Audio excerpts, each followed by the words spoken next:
Imagine a nation that went from sword-wielding samurai to robot-building tech giants in just 150 years. A country that voluntarily cut itself off from the entire world for over 2 centuries, only to emerge as one of the most powerful empires on Earth.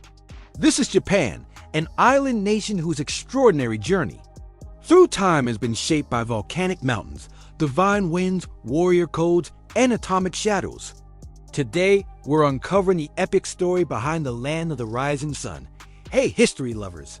Before we embark on this incredible journey through Japanese history, take a second to hit that subscribe button and notification bell so you don't miss our upcoming videos on world civilizations. But how did this relatively small island nation become such a dominant force in our modern world? From its mythical origins to its technological revolution, Japan's story is unlike any other, and today we're bringing it to life. According to Japanese legend, the islands were created by the divine beings Izanagi and Izanami, who dipped a jeweled spear into the ocean, and as they pulled it out, droplets fell and formed the Japanese archipelago. Their offspring included Amaterasu, the sun goddess, from whom Japan's imperial family claims direct descent. While these are mythological stories, they reveal how deeply the Japanese identity is tied to their land and imperial lineage, crossing land bridges that once connected the islands to mainland Asia. These early inhabitants, known as the Jomon people, created some of the world's earliest pottery and lived as hunter-gatherers in a relatively peaceful existence for thousands of years. Around 900 BCE, new migrants from the Korean peninsula brought rice cultivation, advanced metalworking, and more sophisticated weapons, revolutionizing Japanese society and beginning what's known as the Yayoi period. These technological advancements accelerated the formation of small kingdoms across the islands. By the 3rd century, various clans had united under a powerful ruling family in the Yamato region. This marked the birth of Japan's imperial dynasty, now recognized as the world's oldest continuous hereditary monarchy. The early emperors were both political and religious leaders, claiming divine ancestry through the sun goddess Amaterasu. Japan's development accelerated with extensive cultural borrowing from China. In 552 CE, Buddhism arrived via Korea, forever transforming Japanese spiritual life. In 604, Prince Shotoku, one of Japan's most visionary leaders, created Japan's first constitution and sent scholars to China to study everything from writing systems to architecture. The Japanese weren't mere copycats, though. They adapted these foreign influences to create something uniquely Japanese. The best example came in 712 CE with the Kojiki and Nihon Shoki, Japan's oldest written histories that blended mythology with actual events to create a national identity. In 794, Emperor Kamu established a permanent capital at Heian-kyo, launching the Heian period, Japan's classical golden age. For nearly 4 centuries, court nobles developed elaborate artistic traditions, creating works like The Tale of Genji, often considered the world's first novel, and refining Japanese poetry, calligraphy, and painting to unprecedented heights. While the imperial court focused on artistic pursuits, their actual power was slipping away.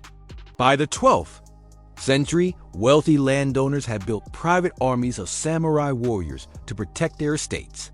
2 dominant warrior clans, the Taira and Minamoto, grew especially powerful, eventually fighting to control the emperor himself.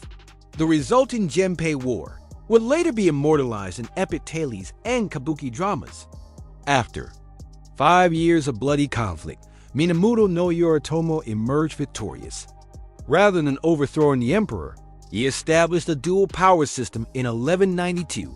The emperor would remain a spiritual figurehead in Kyoto, while Yoritomo ruled as shogun from Kamakura, creating Japan's first warrior government. The samurai warriors who powered this system lived by Bushido, the way of the warrior, an unwritten code emphasizing loyalty, honor, martial skill, and the willingness to die rather than face dishonor. The image of the samurai committing ritual suicide rather than surrendering became emblematic of this warrior ethos that would shape Japanese society for centuries. Japan's greatest external threat arrived in the 13th century, the Mongol Empire under Kublai Khan, which had already conquered China and Korea. In 1274, a massive Mongol invasion fleet attacked Kyushu Island. Though outnumbered, Japanese samurai fought fiercely, but nature delivered the decisive blow when a devastating typhoon destroyed the Mongol fleet. Incredibly, when the Mongols attempted a much larger invasion in 1281, the Mongol threat unified Japan temporarily, but internal divisions soon returned. The Ashikaga shogunate that ruled from 1336 grew increasingly weak, and by 1467, Japan plunged into the Sengoku Jidai, the age of warring states, a century of civil war where powerful daimyo battled for supremacy. This chaotic period saw dramatic developments in Japanese warfare. Samurai perfected mounted archery and sword techniques. Ninja clans specialized in espionage, sabotage, and assassination. Even Buddhist monks formed warrior armies to protect their temples and interests. Everything changed in 1543 when Portuguese traders accidentally landed on Tanegashima Island, introducing firearms to Japan.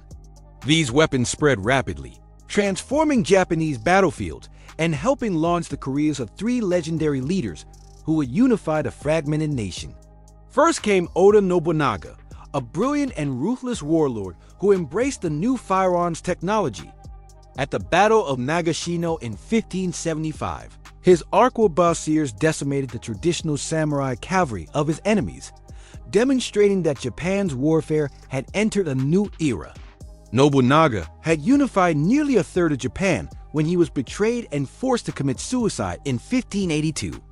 His loyal general, Toyotomi Hideyoshi, a man of humble origins who rose from sandal-bearer to supreme ruler, continued the unification process. After conquering Kyushu and subjugating the remaining daimyo, Hideyoshi launched an ambitious but ultimately failed invasion of Korea. When he died in 1598, power struggles erupted between supporters of his infant son and his former ally, Tokugawa Ieyasu. The epic Battle of Sekigahara in 1600, often called the Japanese Gettysburg, saw 160,000 warriors clash in a conflict that would determine Japan's fate. Tokugawa Ieyasu's victory established the Tokugawa shogunate, which would rule Japan for the next 268 years. The early Tokugawa period brought unprecedented stability and prosperity to Japan. Edo grew into the world's largest city with over 1 million inhabitants. Castle towns flourished across the country. Arts and culture thrived with kabuki theater, bunraku puppet performances, haiku poetry, and ukiyo-e floating world artwork capturing the vibrant urban lifestyle. However, the Tokugawa shoguns grew increasingly concerned about European influences, particularly the spread of Christianity, which they viewed as a threat to their authority. After suppressing a Christian rebellion in 1638, Shogun Tokugawa Iemitsu implemented the Sakoku policy in 1639, effectively sealing Japan off from the outside world. For the next 215 years, Japanese citizens were forbidden from leaving the country on penalty of death. Foreign trade was severely restricted, with only the Dutch permitted limited contact through the tiny artificial island of Dejima in Nagasaki Harbor. Even shipwrecked Japanese sailors, who were rescued by foreign vessels, were not allowed to return home. This isolation wasn't all negative.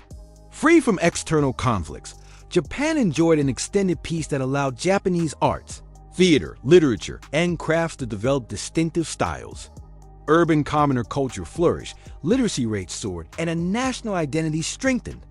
By the early 19th century, however, the Tokugawa system was showing cracks.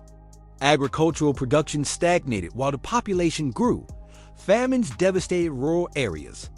Meanwhile, Western powers grew increasingly interested in forcing Japan open for trade and resources.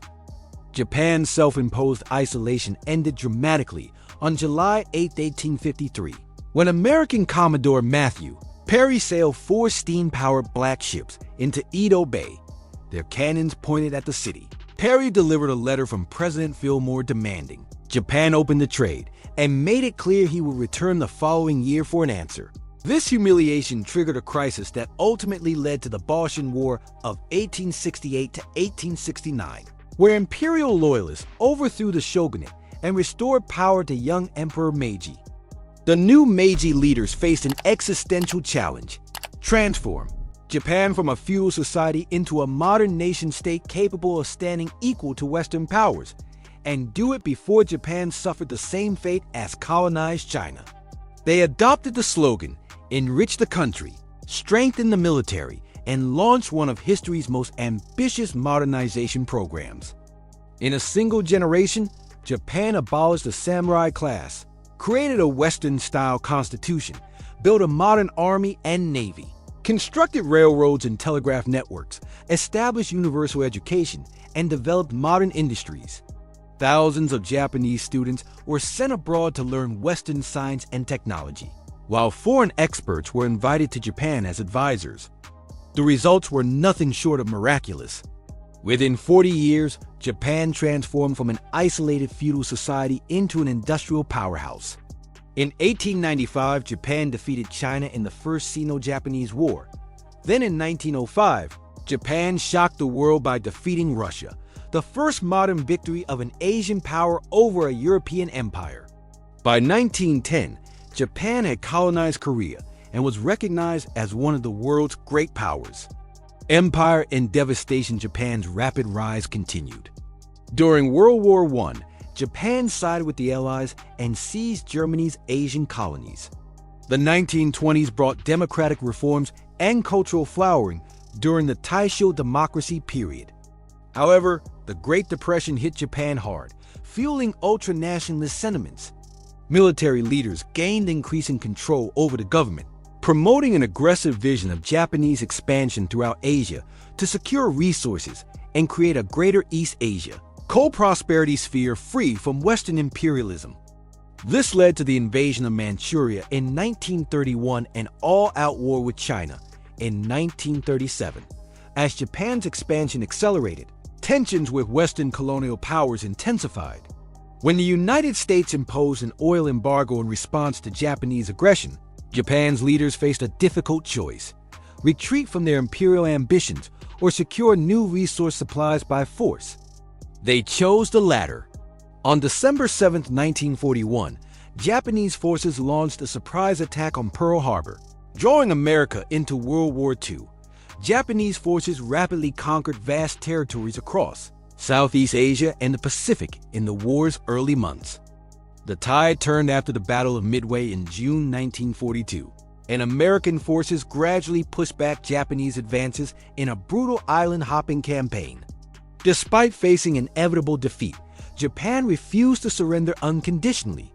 On August 6 and 9, 1945, the United States dropped atomic bombs on Hiroshima and Nagasaki. 6 days later, Emperor Hirohito announced Japan's surrender in a radio broadcast, ending the most destructive conflict in human history. Japan lay in ruins. Major cities had been firebombed, industries destroyed, and over 3 million Japanese were dead. The American occupation under General Douglas MacArthur brought dramatic changes. The military was abolished. War criminals were tried. Zaibatsu industrial conglomerates were broken up. Women gained the right to vote, and a new pacifist constitution was written that renounced war forever.